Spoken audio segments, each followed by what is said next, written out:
ഇപ്പോഴും നമ്മുടെ സ്നാക്സ് ഇവിടെ റെഡി ആയിട്ടുണ്ട്. ഇപ്പോഴും നമുക്കൊന്ന് കഴിച്ചു നോക്കാം. ഇത് തക്കാളി സോസിൽ മുക്കി കഴിക്കണതാണ് നല്ലത്.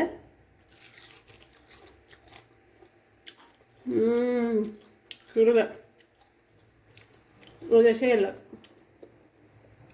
പിന്നെ തക്കാളി സോസ് വേണം.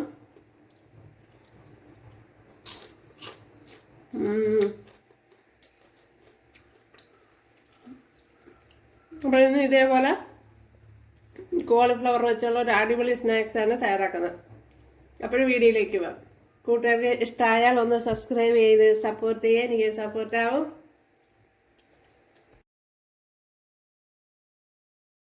ഹായ് കൂട്ടുകാരെ, സെലിം ബ്ലോസിലേക്ക് സ്വാഗതം. ഇതേപോലെ ഒരു 500 ഗ്രാം കോളിഫ്ലവർ എടുത്തിട്ടുണ്ട്. അപ്പോൾ ഇത് വെച്ചുള്ള ഒരു റെസിപ്പി നോക്കാം. ഇതിനെ ഒന്ന് കട്ട് ചെയ്തെടുക്കുക.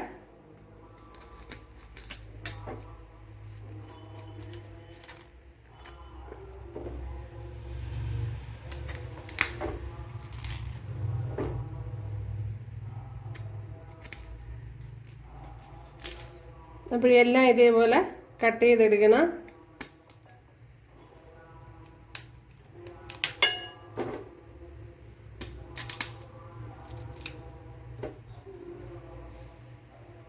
ഇതെല്ലാം കട്ട് ചെയ്തെടുത്തിട്ടുണ്ട്.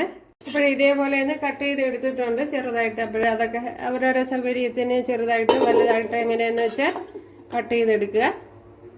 ഇവിടെ കുറച്ച് വെള്ളം വെച്ചെടുത്തിട്ടുണ്ട്. അതിലേക്ക് കുറച്ച് മഞ്ഞൾപ്പൊടി ചേർത്ത് കൊടുക്കുക. കുറച്ച് ഉപ്പുപൊടി ചേർത്ത് കൊടുക്കുക. ഇതിലേക്ക്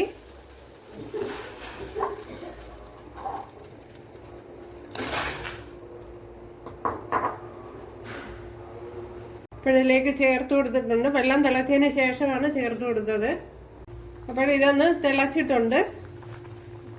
ഒരു 5 മിനിറ്റൊക്കെ ആവുള്ളൂ. അപ്പോഴിനി ഒത്തിരി തിളപ്പിച്ചങ്ങ് വേവിച്ചെടുക്കണ്ട. നമുക്കിനി ഒന്ന് കോരി മാറ്റാം. ഇതിലേക്ക് ഒരു 3 ടേബിൾ സ്പൂൺ കോൺഫ്ലവർ ചേർത്ത് കൊടുത്തിട്ടുണ്ട്. ഇതിലേക്ക്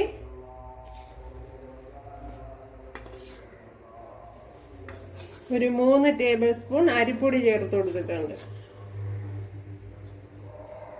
4 ടേബിൾ സ്പൂൺ ചേർത്ത് കൊടുത്തിട്ടുണ്ട്. 1 ടേബിൾ സ്പൂൺ ഇഞ്ചി വെളുത്തുള്ളി പേസ്റ്റ്, അതേപോലെ ചെറിയൊരു പച്ചമുളക് കൂടെ ചേർത്ത് കൊടുത്തിട്ടുണ്ട്. അതേപോലെ തന്നെ 1 ടേബിൾ സ്പൂൺ മല്ലിയില, 1 ടേബിൾ സ്പൂൺ കറിവേപ്പില, നമ്മളെ കറി ലീവ്സ്,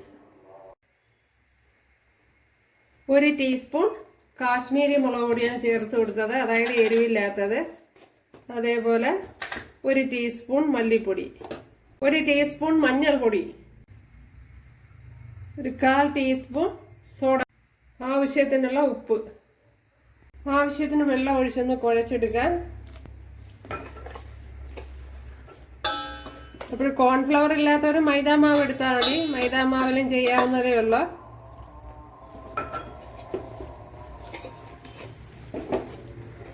കണ്ടല്ലോ, ഇതേപോലെ ലൂസാക്കി എടുത്തിട്ടുണ്ട്.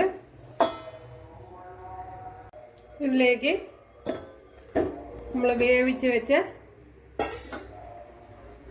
കോളിഫ്ലവർ ചേർത്ത് കൊടുക്കുക. അപ്പോഴേ കോളിഫ്ലവർ ഒത്തിരി വെന്ത് പോകരുത്, എങ്കിൽ അങ്ങ് ഉടഞ്ഞു പോകും നമ്മൾ ഇതേപോലെ കുഴയ്ക്കുമ്പോഴത്തേന്. ഇതെല്ലാം നല്ലതുപോലെ കുഴച്ചെടുത്തിട്ടുണ്ട്. 2-3 ബ്രെഡ് ഇതേപോലെ പൊടിച്ചെടുത്തിട്ടുണ്ട്. ഇവിടെ ഓയിൽ ചേർത്ത് കൊടുത്തിട്ടുണ്ട്, ചൂടായിട്ടുണ്ട്. അതിലേക്ക് ഇതേപോലെ എടുക്കുക.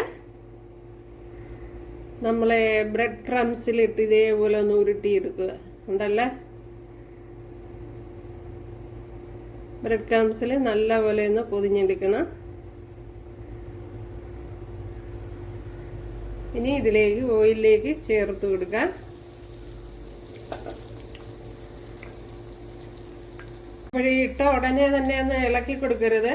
ഇതേപോലെ അല്പം, അല്ലെങ്കിൽ ഇട്ട ഉടനെ ഇളക്കി കഴിഞ്ഞാൽ അതിൻ്റെ കോട്ടിങ് ഇളകി പോകും. അതായത് നമ്മളെ ബ്രെഡിൻ്റെ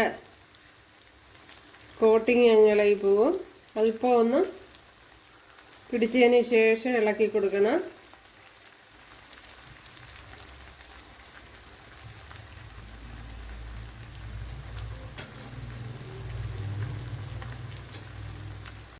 കണ്ടല്ലോ ഇവിടെ ഫ്രൈ ആയി വരുന്നുണ്ട്. ഒരു കുറച്ചുകൂടെ ഒന്ന് മൂക്കണം, അതിനുശേഷമേ മാറ്റാൻ പറ്റുള്ളൂ. ഇങ്ങനെയൊക്കെ ഒന്ന് തിരിച്ചും മറിച്ചുമൊക്കെ ഇട്ട് കൊടുക്കണം.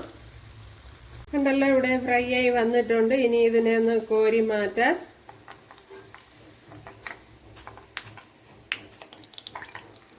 കണ്ടല്ലേ നമ്മുടെ സ്നാക്സ് കണ്ടല്ലേ, അടിപൊളിയാണ്. കൂട്ടുകാരെല്ലാവരും ചെയ്ത് നോക്കുക. ഇഷ്ടമായാലൊന്ന് സബ്സ്ക്രൈബ് ചെയ്ത് സപ്പോർട്ട് ചെയ്യുക. എനിക്കിത് സപ്പോർട്ടാവാം. അവിടെ അടുത്തൊരു വീഡിയോ ആയിട്ട് കാണാമെന്ന് പറഞ്ഞുകൊണ്ട് എല്ലാവർക്കും താങ്ക്സ്.